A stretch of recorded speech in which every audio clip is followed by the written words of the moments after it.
Hello, everybody, and welcome to AAC in the Cloud 2019. We're pleased to have Sharon Redmon and friends. I'll have her introduce everybody, talking about complex communication needs. And Sharon, I'm going to pass the time over to you and your guests. Great. Thanks. Hello, everyone. Welcome. I'm glad that everyone was able to make it today. It's 6 o'clock on the East Coast, only 3 o'clock here, but still you could have had the opportunity to watch the debates, but instead you chose to come and hang out with us. So we sure appreciate that. My name is Sharon Redmon. I'm an AT specialist, ATP practitioner, and special education teacher. And today we're here to talk about complex communication needs, individuals with complex bodies, and how we can build meaningful activities for older students that have those complex communication needs. And it's really exciting because today we're just not going to kind of go through my boring slides because they're very boring, but they have lots of information for them for you to go back at a later time if you want to get more information. But we also have two individuals that are becoming good friends and colleagues of mine. And we have Karnavir Singha. You want to say hi, Karnavir?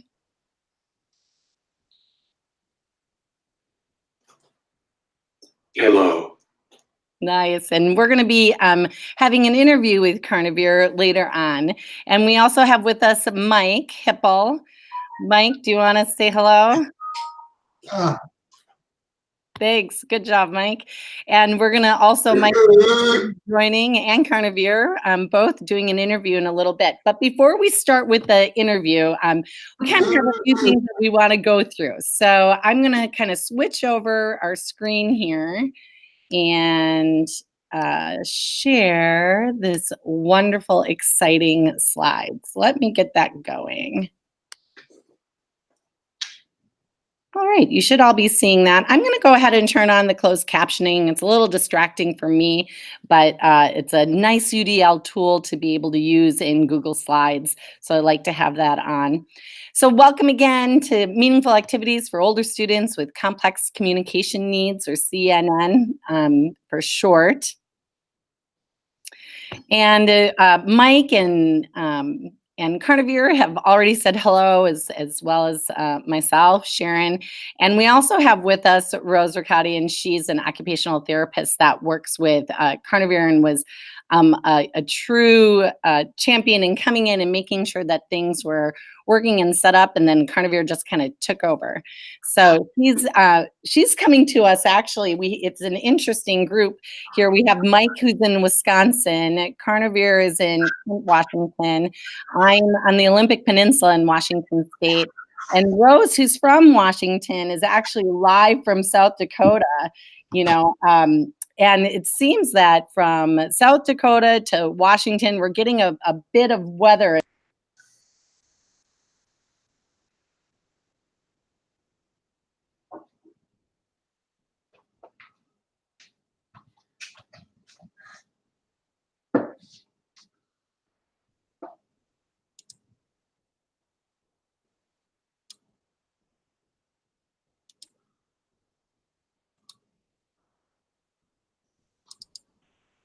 Looks like she dropped off for a second.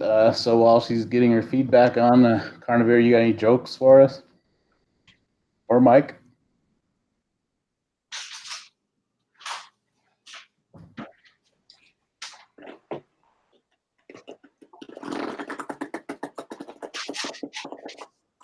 No. I don't either. I was hoping one of you guys would tell me out. Well, hopefully she'll come back shortly. Yeah.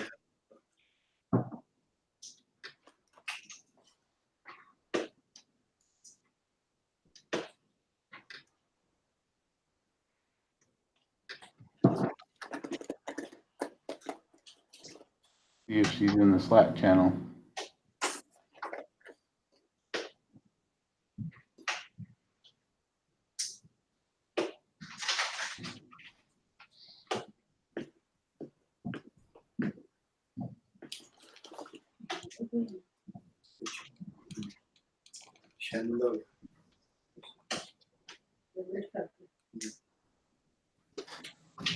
Mm.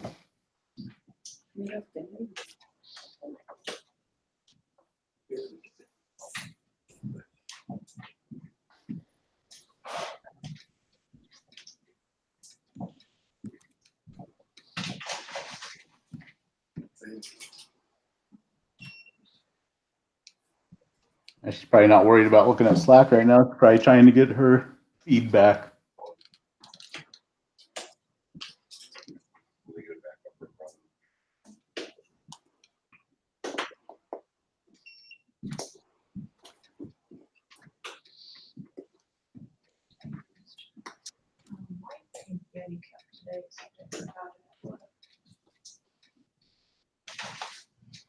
We got a message.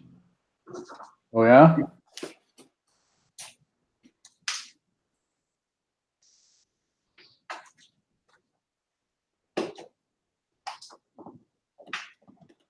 Oh, let's take a look here.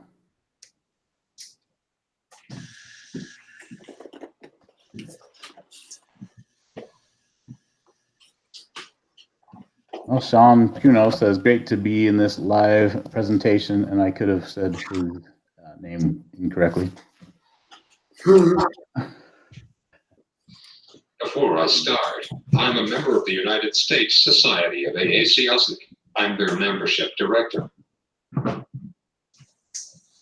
As their director, I hope you are already a member, but I'm inviting you to join the only society in USA for everyone in the beautiful AAC community.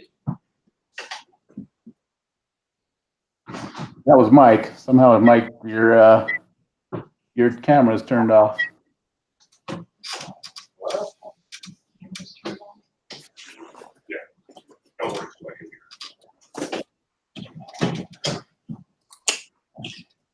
On board.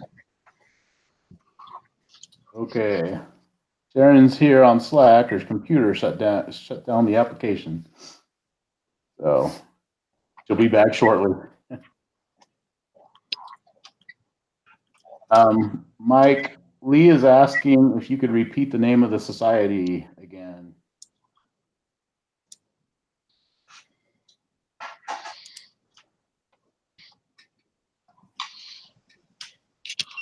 Oh, how can that be?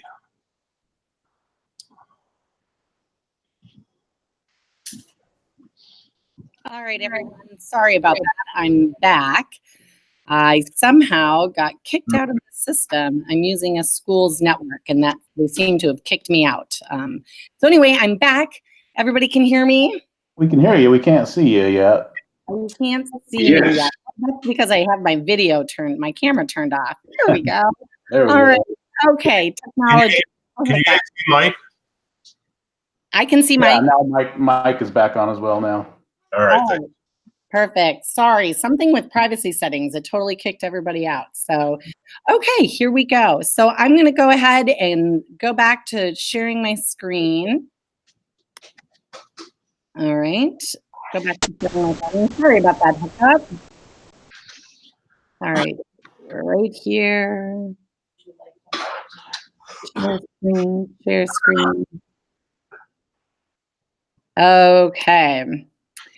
So here we go. I'm presenting and turning on closed captioning. All right.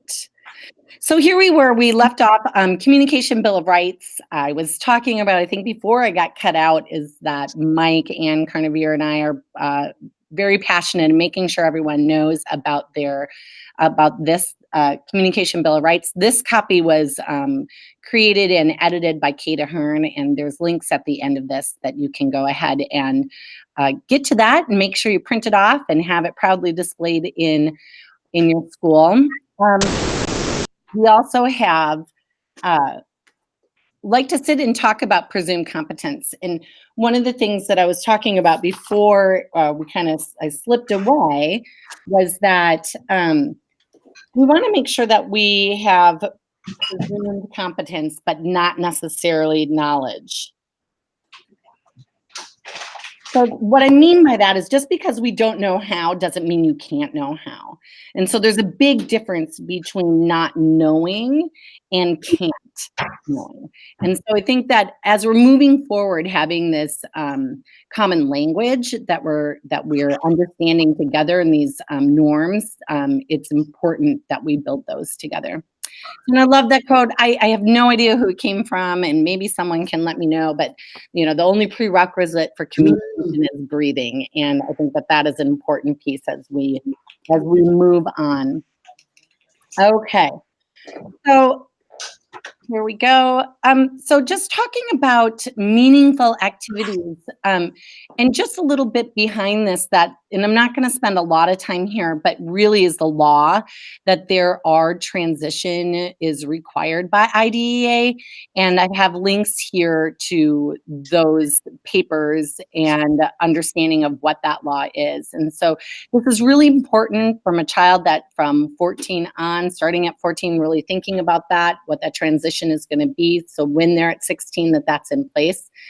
And then we have lots of information out there. The Quiet for AT Transition and Planning Workshop is a brilliant piece of work out there to use to help AT teams plan for that transition. AT Internet modules, if you don't know about them, please go check them out. It's free. You do have to sign up, but it's a great place to be. To find out more information and how you embed this transition in AT and AAC into transition plans and the Akali transition supports as well. And it was interesting, I attended a talk in the beginning of this school year. We had our local DBR from the state of Washington come and talk to us. And they really just stressed this plan of having AT and communication focused, really just not for, that short term, but the bigger picture after graduation. They really want to have that, making sure that AT, assistive technology, and AAC is set and ready to go. If they could have anything, they said, from the K-12 system, it is making sure that plan is written into that transition and that kids are coming out with this idea and starting earlier with this idea of graduation and what happens after graduation. So like I said, we're not going to take a lot of time worrying about this stuff, but you can go back and read that at your leisure.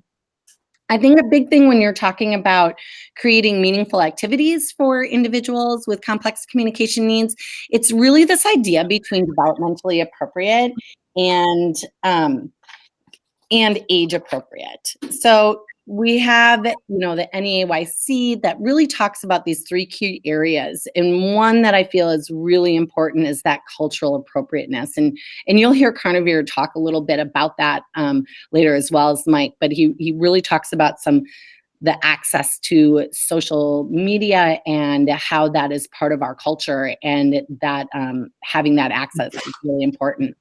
And then really age appropriateness. So what's suitable, or right for people of a particular age. And so what does that mean for older students who are functioning lower? I mean, there's lots of debates and things that talk about, is it appropriate to still have LAMO when you're at 16? I would say no. I would say that wouldn't be culturally appropriate, and perhaps it's a way for us to move towards and really start thinking about that moving of that transition plan and how you can add that in to make things more age and culturally and developmentally appropriate. So it's just some things to think about as we're making activities meaningful, engaging. Independence is always our key. That's what we're going for. We want to have independent communicators that can produce novel messages independently. And how do we get there? We get there by creating fun, meaningful activities with this idea of transition, this idea that there's something bigger happening after high school, and it will happen. They graduate, and you'll get to meet, talk with these two fine young individuals who both graduated and are, doing even some post-secondary education. But really, practically, AAC activities, reasons for communicating. It's important to have those communication functions in mind when you're thinking about activities. And that can just bring a whole host of activities that you can create that are meaningful. And of course, always model communication with all activities. And what I have on here, a little link, this AAC modeling. So I created an infographic, interactive infographic with Kelly Fauner, and we have presented that together, and it has a lot of information about how you can model and activities that you can use, especially for beginners that are learning how to model. And we're hoping to create a next step of advanced modeling infographic for that. So look for that. That will be coming soon. So, okay, so we have this planning these meaningful activities. There's one thing I didn't kind of go over was this idea of the hat model in assistive technology, and this human, activity and then assistive technology. And really it comes down to building relationships. Communication is a two-way street, and finding meaningful activities, and things you want to talk about is our goal. That's what we want. So everything in AAC really kind of starts with that person. It starts with that human. So what do your students like?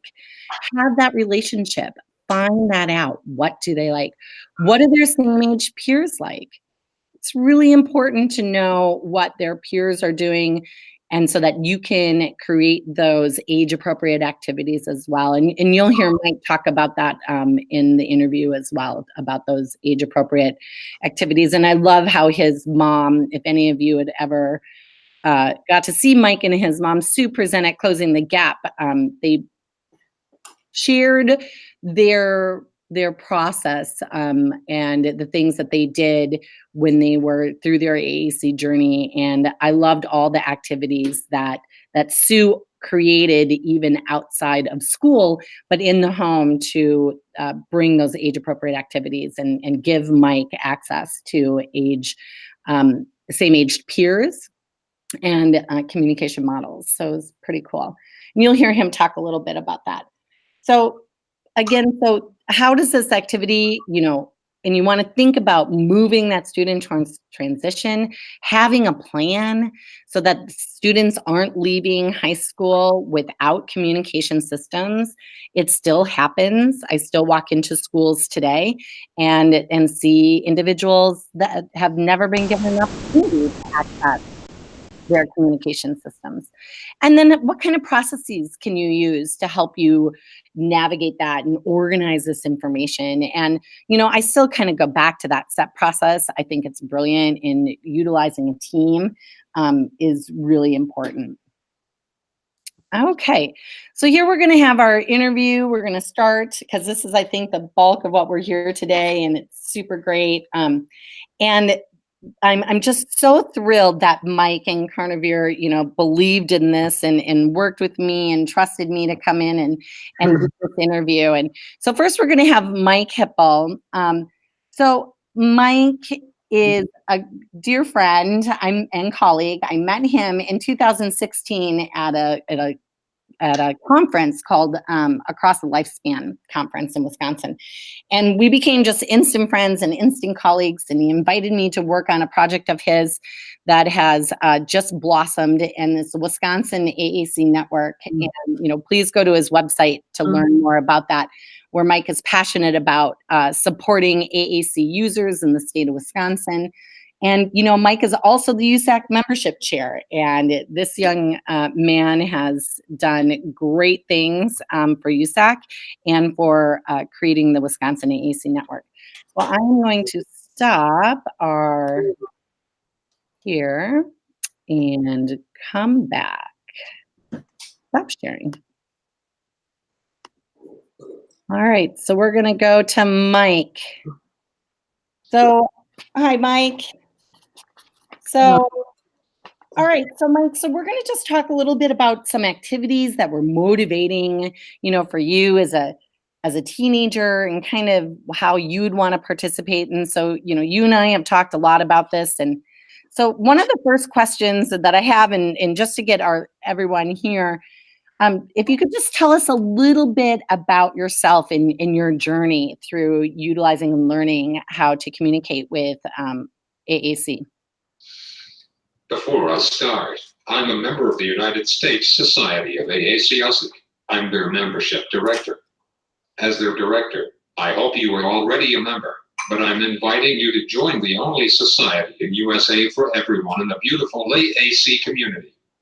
The big international conference is next year in just beautiful Riviera Maya, Mexico. We hope you will join us. Nice job. Thanks So for coming. my friend Sharon today. I have been using a communication device for 18 years and currently use an Accent 1400. This is my fourth device. I started out like most children who are not verbal with pictures, Big Mac switch, and step-by-step switch. I got my first device in 2001. My team was excited to have me talk in sentences on a speech-generating device, but it wasn't right for me. It was mostly spelling with no word prediction. I didn't like spelling and fought it every step of the way. My team always believed in me. They knew that I could use the device. An important lesson we learned was always try more than one device. Let's fast forward to 5th grade when I got my second device. It was a PRC device, Vanguard 2. I took off with the Vanguard, and it wasn't long until I was doing sentences. I feel like we need to remember their age always and listen to what their peers are talking about.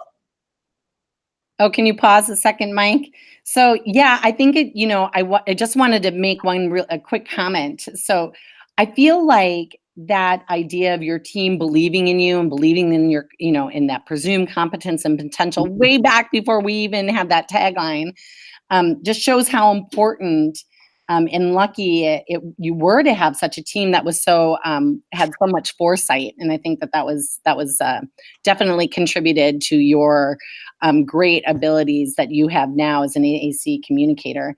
And I also feel like your story, when I think about it, just goes to show how important having that feature match is, in that AAC evaluation, because that could have, possibly eliminated some frustrations that you had. But what do you think?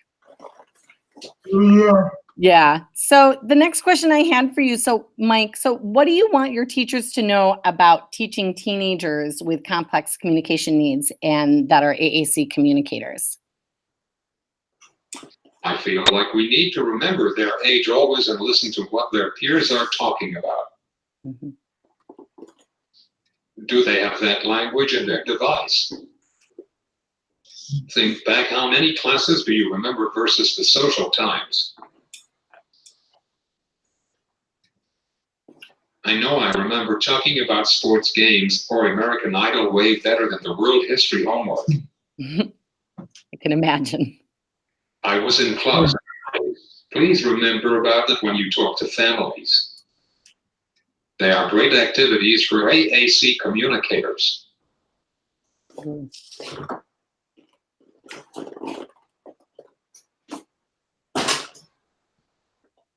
Think beyond the classroom and ask yourself, are they going to use information in life? I was in the ocean science class. Will I use that information in my life?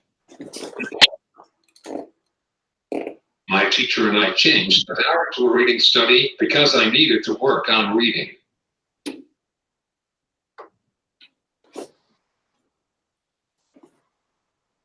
As teachers, you need to think what your students really need to know. Yeah, I think you're right, Mike. I think that we probably shouldn't tell your science teacher that Speech therapists and family members. Oops. Sorry about that. Science teachers probably wouldn't be happy to know that knowing ocean science isn't important. But I think you made up a really good point in understanding that, that it takes a little longer. And so with an AAC communicator, we only have so much time, especially for those AAC communicators that don't get a device until later in life, like you all hear, like Carnivore, so you only have so much time. So really focusing on the time you have and creating meaningful and engaging activities and working on those pieces such as reading. And you taking that and having AAC, AAC agency, and really your teachers understanding, like, I need more reading and advocating for yourself. And that was amazing. I love hearing about that. So Mike, what do you want your teachers and therapists to know about people who use switches to access their technology? What would you say to them?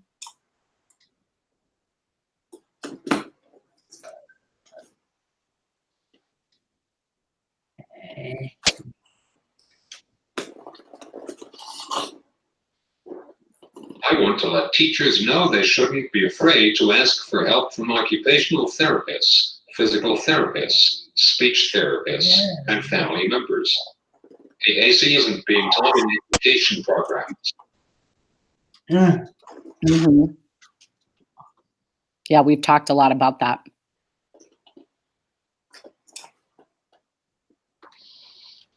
We have many new special education teachers who are coming out with no knowledge about AAC. Please use your PT, speech, and assistive technology teams to learn about switches and assistive technology. Family members are very knowledgeable too. Yeah, I agree. I think, the more brains, the more heads that we have, the more knowledge we have. Individuals, we can't know it all. So, I'm a special education teacher by trade, and so I have kind of a broad knowledge of all those little pieces. But when I really need to get in depth, I go to my OT, I go to my speech and language, I go to my physical therapist and ask them those questions. And we have to use it. We have to become a team, don't you think? Oh. Yeah, and I think that having family members and AAC communicators, they're part of the team, and we need to always keep that forward and right there with us. So as we are thinking about that moving forward, thanks, Mike. So Mike, did you ever feel you were stuck with only the things people gave you or thought you could handle? And if so, or if not, how did that make you feel? How was that like? Not feel. I feel teachers knew that I can do anything that anyone else can do. Awesome. I did the math homework, but had less questions to do. For writing, I had the same assignments, but had more time to write. How would you feel if somebody said you can't do that? Yeah. You feel hurt, frustrated, and not valued. The students need to and have a right to realize their own potential. I agree. You were very fortunate to be in such a forward-thinking group of assistive technology specialists. And I've had the opportunity to meet some of your team members, Mike, that you worked with back in your high school days, and very impressive team. So just kind of ending, Mike, so what activities would you recommend teachers use to create engaging activities when teaching subjects that maybe might be a little bit more boring, like reading and writing, to their students? I love the program News Team to teach reading because it brings real news stories that everyone is learning about in the regular education classes. It is so nice to have any student with a disability in regular classes, and peers are awesome helpers. My friend and I helped with a classroom with anything that they were doing, like cooking.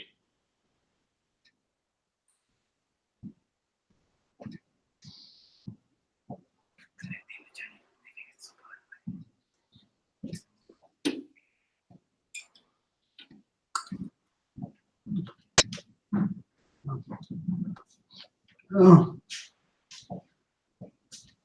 Okay, we'll wait. You got a problem?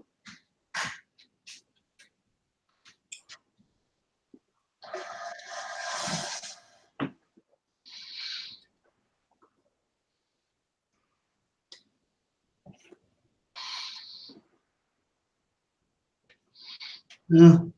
You want me to move on, Mike, or you need help? Do you need a cursor?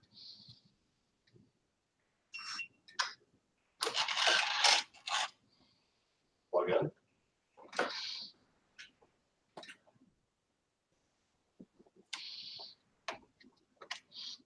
You want me to continue on, Mike? Yeah. Okay. So I forgot to mention to the group that Mike has some, when he answers questions, so his yes and no, that his yes is audible and his no is silent. And so we've learned to have that communication and nonverbal, and which is great. And so, Mike, I know that you and I have talked about that. And is it back on? Okay, I'll let you finish.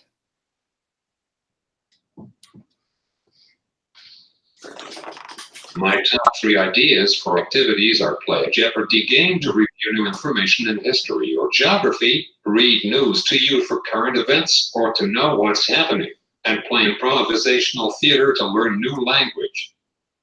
In summary, please include all students together in your teaching and make it fun. Yeah, I agree. I love those ideas. And I hope that our listeners today that can maybe implement some of those into their meaningful and engaging activities with individuals.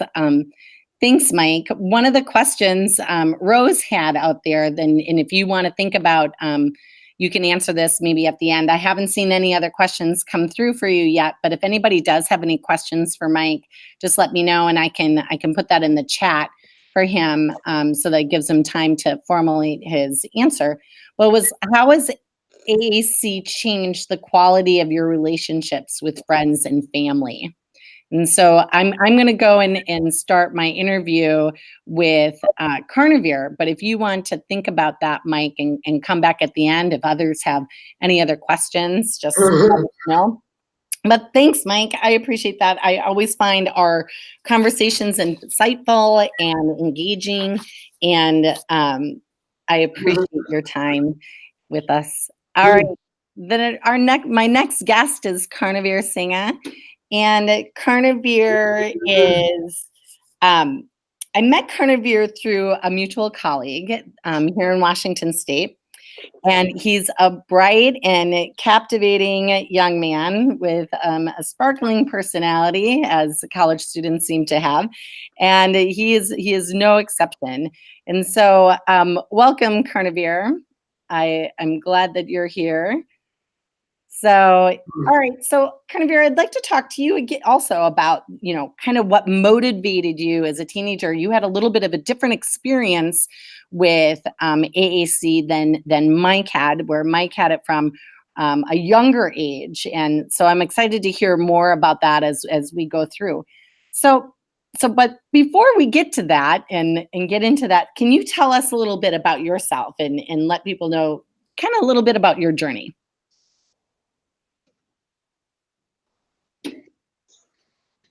Hello everyone, my name is Carnivore. I was born in Redmon, Washington, and when I was 6 months old, I was diagnosed with cerebral palsy. I grew up with my disabilities, but I never thought of myself as disabled. Throughout my life, I've completed about 3 years of school.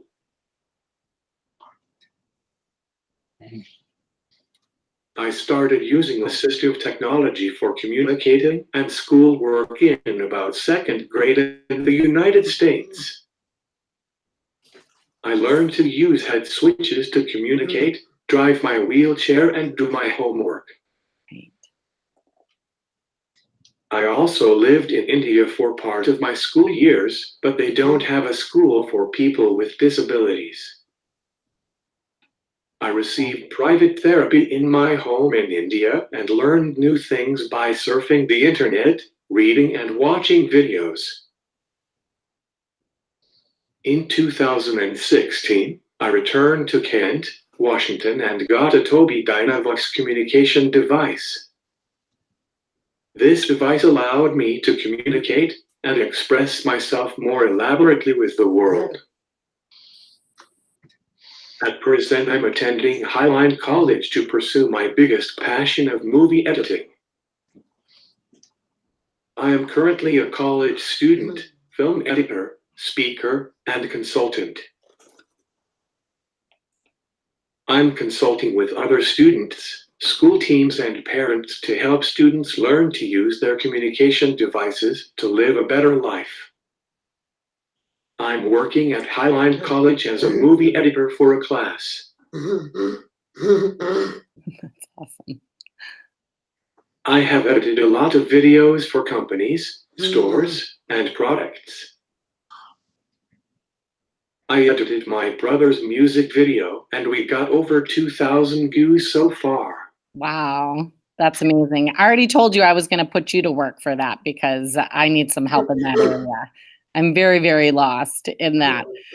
So that's awesome. I wanted to, before we move on, I forgot to also mention that your yes and is a wink and or blink, right? Not to be confused with your flirting, right? We've talked about that. And sometimes it's hard to know the difference with you. And then your no is usually a shake of your head. So if people have yes, no questions, you can answer those pretty quickly. But I did have a quick question, and I know I'm putting you on the spot, but how old were you when you got your first Tobii device?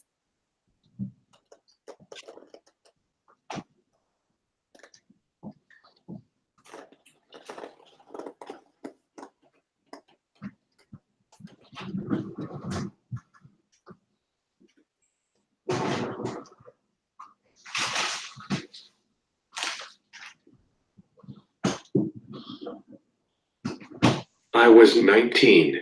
You were 19. So 19 when you first got yours, and I think what had made sure that Mike was like second grade by the time he got his Vanguard. So yeah, that's a huge difference between the two. So okay, interesting. So what activities were you interested in doing as a teenager? And so I guess as an older teenager, when it came to using AAC, because you were 19 when you got your first Tobii device. So a little bit older. We know you were surfing the web and videos and things like that with switches, but really being able to communicate. So what activities do you engage in, or now that you're an adult? Like many of you, I enjoy listening to music. I believe music has no language, so it defies cultural boundaries. I enjoy listening to classical music as I find it relaxing. I love listening to classical pieces that include the bansuri, also known as the flute, over a delicious bowl of kheer, a type of rice pudding.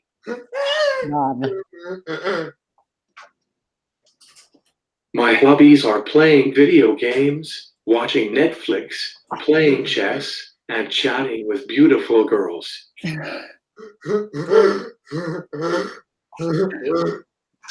Okay.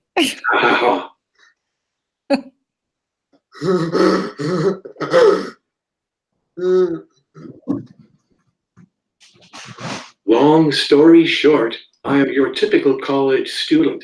Yes. Except way cooler. I would agree.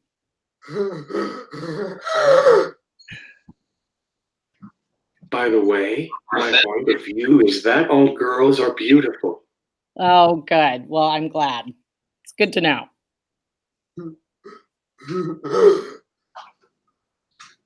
I use the Tobii Dynavox for communicating with the world, completing my college work, social media, texting, and helping other students with disabilities learn how to operate the Tobii Dynavox as well. I can connect the Tobii Dynavox to my phone via Bluetooth, which allows me to text or call my family and friends with my eyes. Yeah, that's important. I am excited to also be working at some paid jobs now, which feels more like fun than work to me. Yeah, that's great.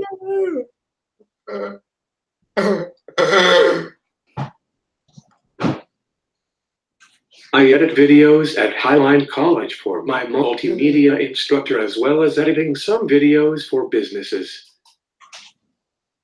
Impressive.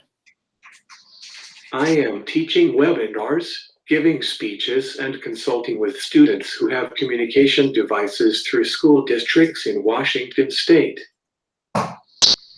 Yeah, I think that's great. You know, webinars like this, you know, I know we're going to be presenting at Closing the Gap in the fall. We're super excited, and like you said, it's super lit, and I'm very excited to be doing that with you again, Connor. And I think it's important, that whole idea of having, you know, paid work and being paid for your service and your skill. I think that's just a really important piece. We had a question, Carnivere, and I'm going to just pause a little bit. I think we have a little bit of time, but someone asked, like, how did you communicate prior to getting your Tobii Dynavox?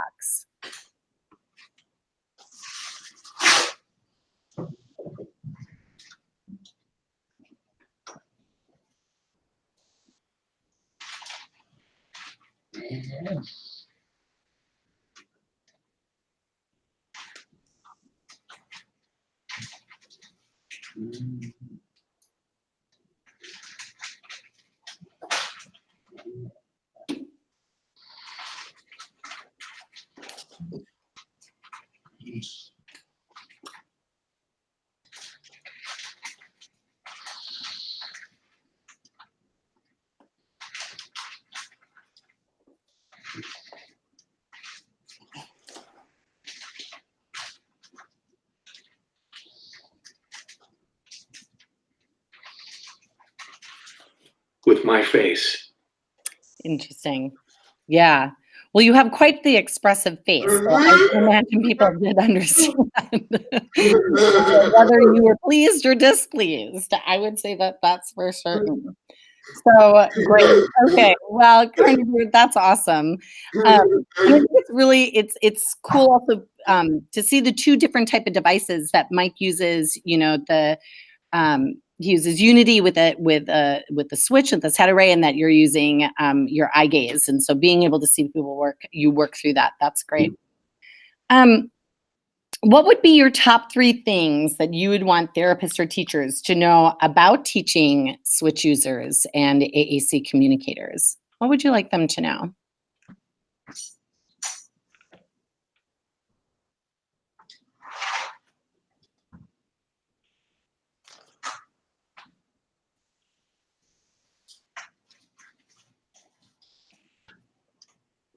I wish teachers and therapists knew how important social media is to connecting with the world. Also, I have learned that meeting people and having social relationships brings many exciting opportunities to share my ideas and my story in speeches. I am good at navigating my device, programming, and exploring new information. The part I need the most help with is writing with correct grammar and spelling. Word prediction is useful, but I need my teachers and therapists' help too. Understand. Tobii Dynavox should allow us to upgrade the hardware in our devices so we can customize our devices to meet our needs.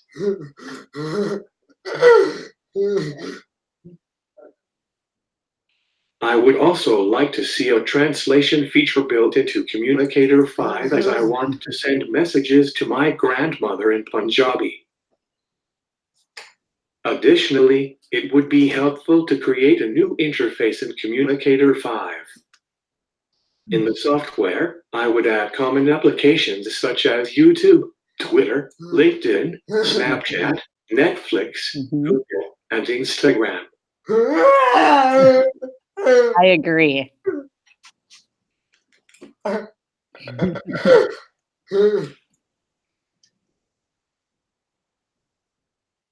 Another cool feature I'd love to see is that emojis and bitmojis be added into Communicator 5. I think so. I think that'd be great.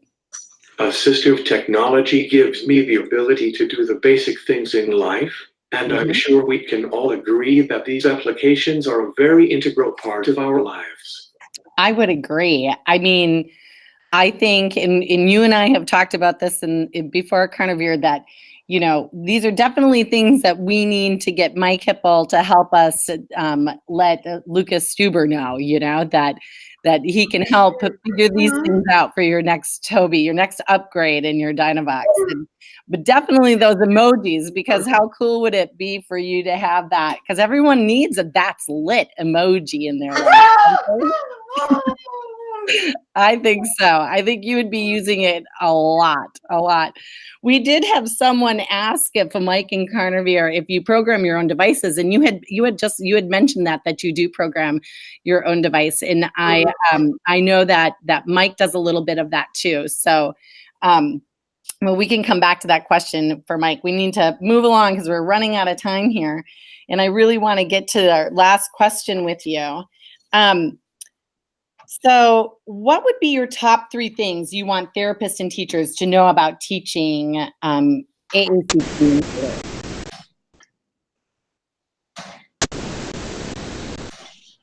Believe in your students. I've always considered myself as any other normal individual. People tend to think that I'm not capable to do anything. However, with the help of assistive technology, I am proving my doubters wrong. Absolutely. Be patient and don't give up. Just like anyone else, I have my own set of challenges. I too enjoy and worry about many and maybe the same things all of you do. I have many hopes and dreams about my future, and I'm always trying to improve myself so I can one day achieve what I desire. My disability makes achieving these dreams more difficult than it is for most people, but I am not most people.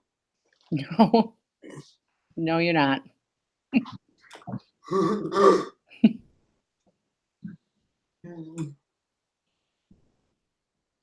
My name comes from Karan, the brave warrior king in ancient India who fought his battles with great focus and concentration.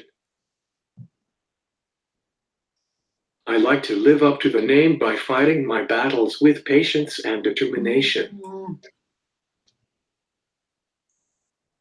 I never learned how to give up, and I don't want to learn that.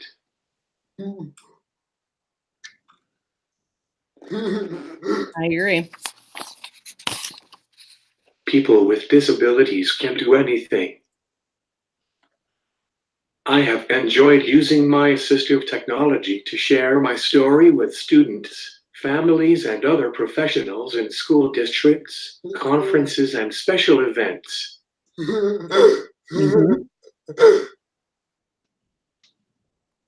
It's super lit that I even get paid for some of these speeches. By the way, lit means super cool for those of you who are not millennials. Thanks. We needed that explanation.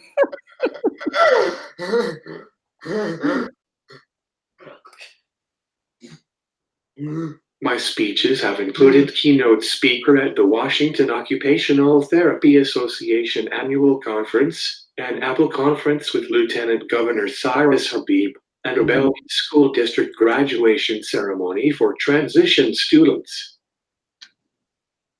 I have also had the opportunity to speak to college classes, speech therapy groups, and school leadership teams.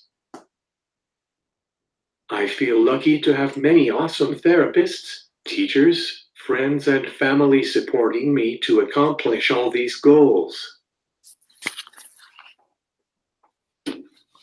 I'm happy with the person my disabilities have helped me to become, and do not see them as roadblocks. In fact, they make me a stronger person with no limits. Thank you for inviting me to speak today.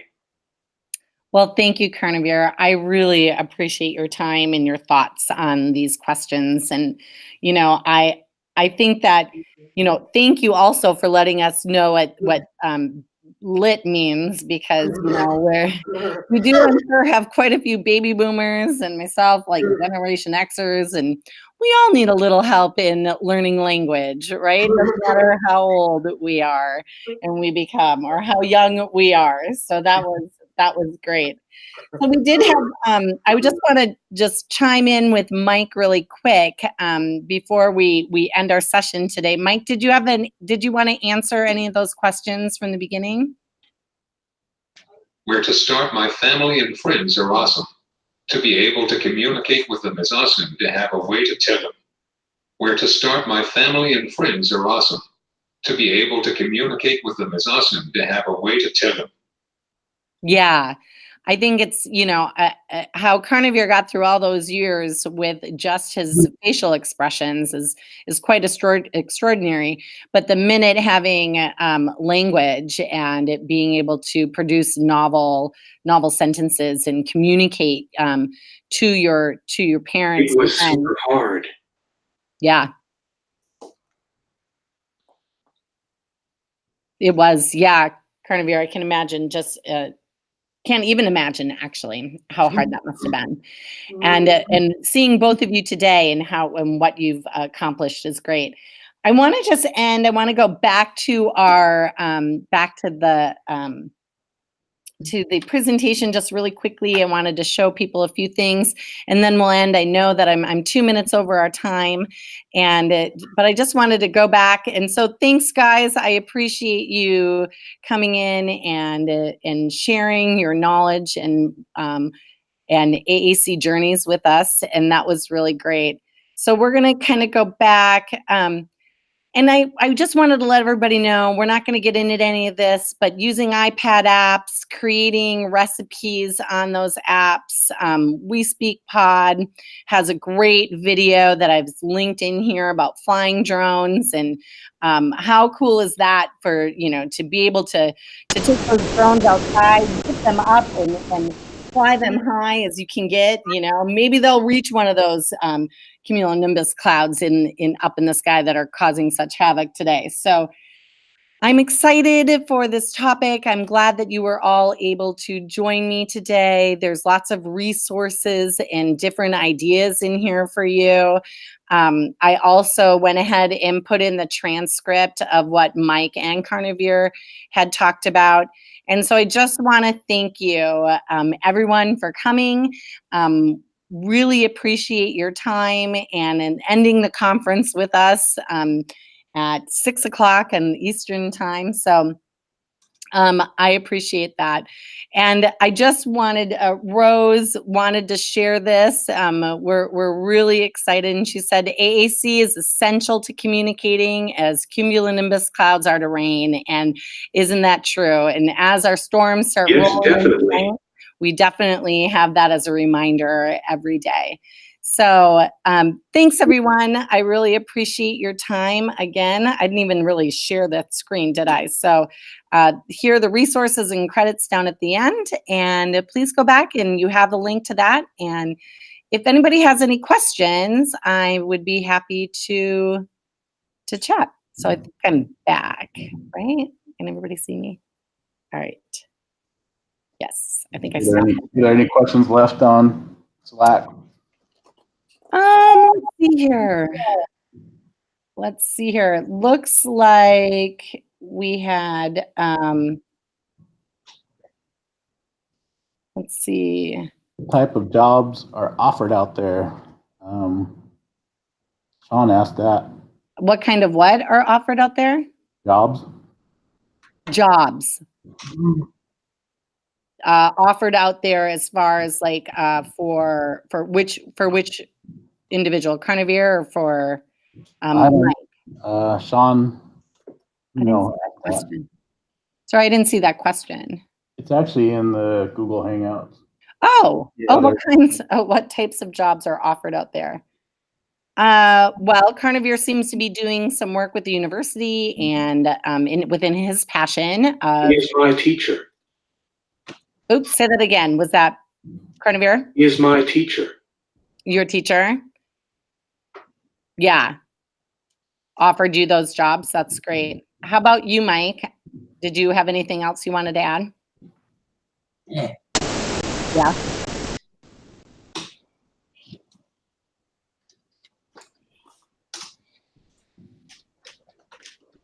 And was their email addresses, everybody's email addresses in the presentation? It was, yeah. All of our email addresses and ways to get a hold of us are in the presentation. To get a hold of Mike, I put in the Wisconsin AAC network, and you can go to that website. He'd really like everyone to go there and check out that website. And then there's a link there that will give you his email and his contact information for you to go ahead and contact Mike. Perfect. So if anybody else has any questions, you can stick around in Slack for a minute and ask those, and feel free to email everybody. And we appreciate your presentation. That was great. It actually makes me feel really bad with some of the people that should be using it at our school, but I'll reach out to you guys and get some recommendations there as well. Yeah, that'd be great. And these two are amazing mentors, and having access and going and mentoring individuals that are starting their journey in AAC. I think that that's just a really important piece. Mike and I talked about that last night at one of our Wisconsin assistive technology regional groups with Wadern, and we talked a lot about that, about including individuals with AAC and parents in AT teams, and what that looks like. And Mike and I will be working on making sure that there's a process for that, and how that can work. So that would be awesome. Yeah. Well, we appreciate it, and thanks everyone again for joining the AAC in the Cloud 2019. And you Perfect. all have a good one. Thanks. Mike, did you want to finish your